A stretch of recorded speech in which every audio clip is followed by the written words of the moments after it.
Bienvenue dans cette nouvelle édition du 12-15. Au sommaire de l'actualité, le processus de désarmement des soldats de l'ex-régiment de sécurité présidentielle est à l'arrêt au Burkina Faso.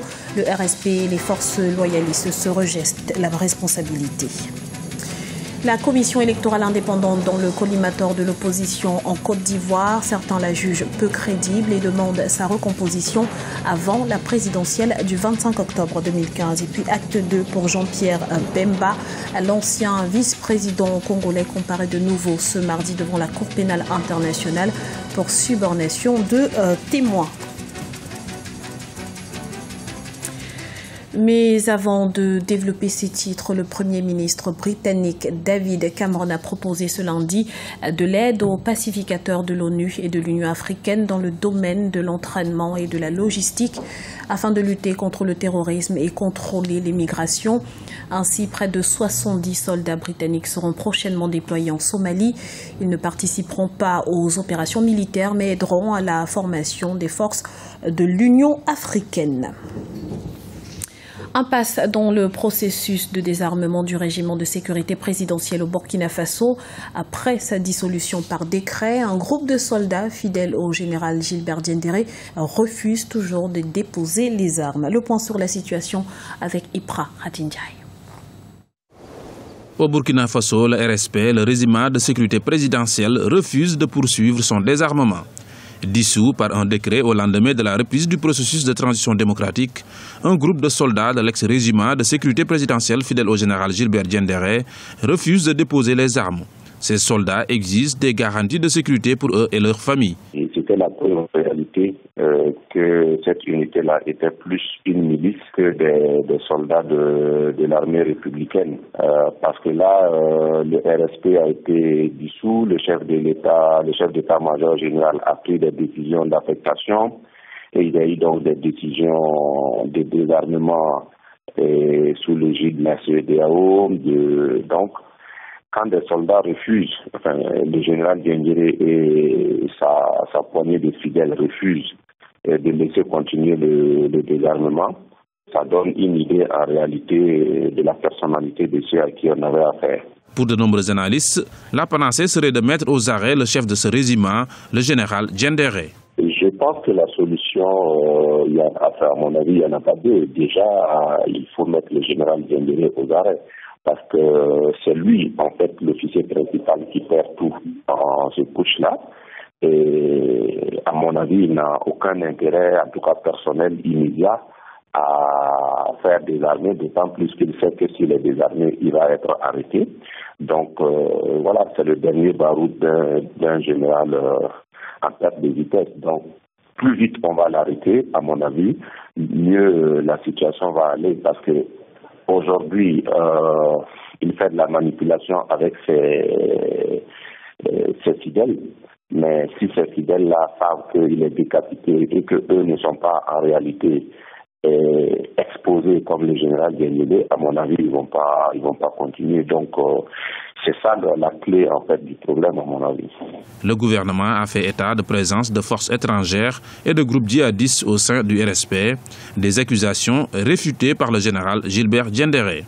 Dans un communiqué, le chef d'état-major général des armées du Burkina Faso invite quant à lui tous les éléments du RSP à rejoindre sans délai leur corps d'affectation.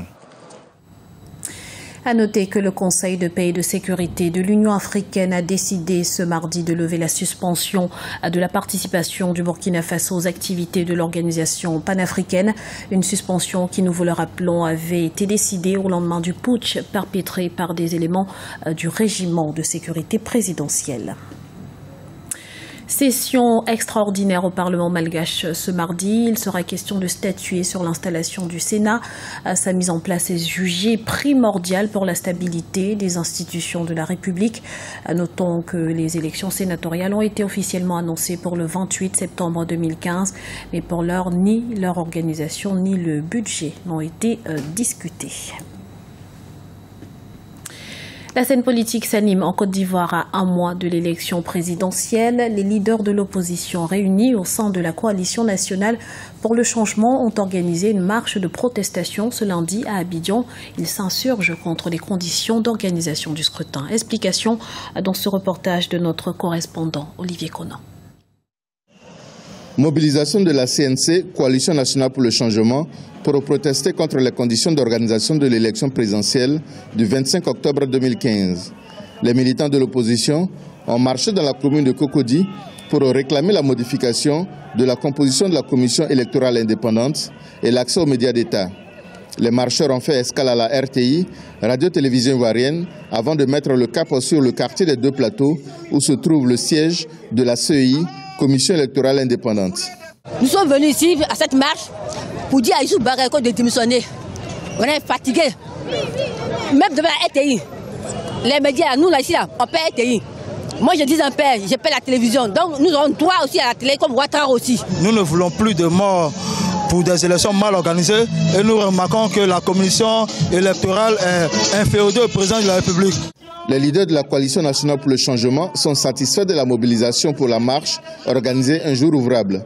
Ils vont maintenir la pression jusqu'à la satisfaction de leurs revendications.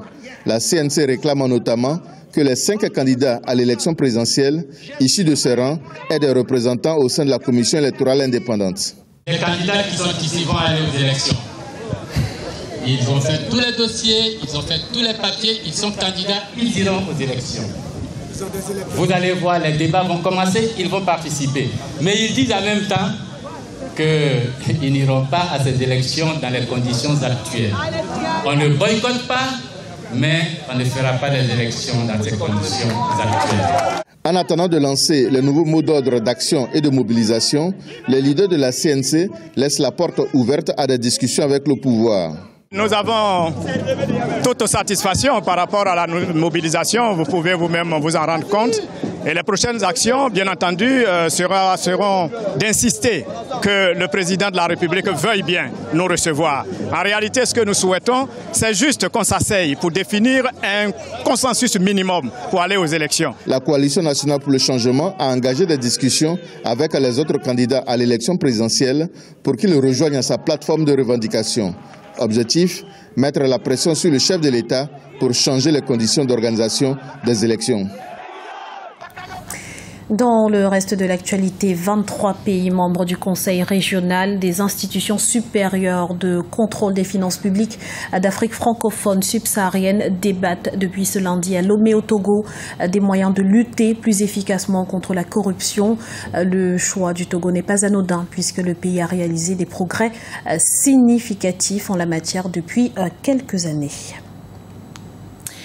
Jean-Pierre Bemba, de nouveau devant la justice, et cette fois-ci pour subornation de témoins. L'ancien vice-président congolais doit comparaître ce mardi devant les juges de la Cour pénale internationale. Alioune Guindo et Ibra Khatindiaï.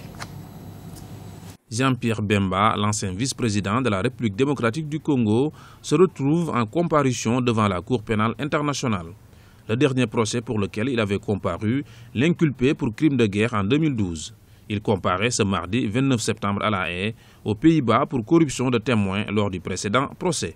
Le procès de M. Jean-Pierre Bemba est un procès retentissant. C'est un grand procès qui a eu à mettre en haleine tout un peuple, je dirais même tout un continent, le continent africain. Mardi, pour M. Jean-Pierre Bemba, son ancien avocat et le vice-président de son parti, et également l'assistant avocat vont pouvoir comparaître comme lui-même devant la Cour pénale internationale. À un moment donné de son procès, ils ont cherché à suborner les témoins. C'est vraiment dommage, surtout pour mon confrère et son assistant qui doivent défendre leur client, M. Jean-Pierre Bemba, doit plutôt répondre des faits de subornation de témoins. Dans tous les cas, nous ne sommes pas pour l'impunité, parce que l'impunité, c'est un phénomène criard contre lequel il faut agir. Le créateur du mouvement de libération du Congo, MLC, est soupçonné d'avoir coordonné depuis sa cellule de prison l'opération de subornation des témoins. Selon le dossier d'accusation, les opérations de corruption des témoins se faisaient en langage codé avec plusieurs de ses associés. L'homme politique risque jusqu'à 5 ans de prison s'il est reconnu coupable. Et vous savez que c'est des professionnels, c'est des gens qui ont prêté serment de dire la vérité. Et rien que la vérité, c'est des gens qui ont prêté serment de respecter les règles. La Cour pénale internationale s'est donnée. Et s'ils se permettent de violer le secret qui gouverne la matière et même la déontologie de la profession d'avocat, il n'y a pas de raison qu'ils ne répondent pas de leurs actes. Et je crois que la loi sera implacable. Pour ça, je suis parfaitement d'accord. Il faut que la loi soit appliquée de manière à décourager. Le rebondissement de l'affaire de l'ancien proche du président Mobutu Sese Seko intervient à l'approche de la présidentielle en République démocratique du Congo, prévue en novembre 2016. Ce journal a été réalisé par l'ensemble de la rédaction. Merci pour votre fidélité. Retrouvez dans un instant une nouvelle édition de l'information sur Africa 24.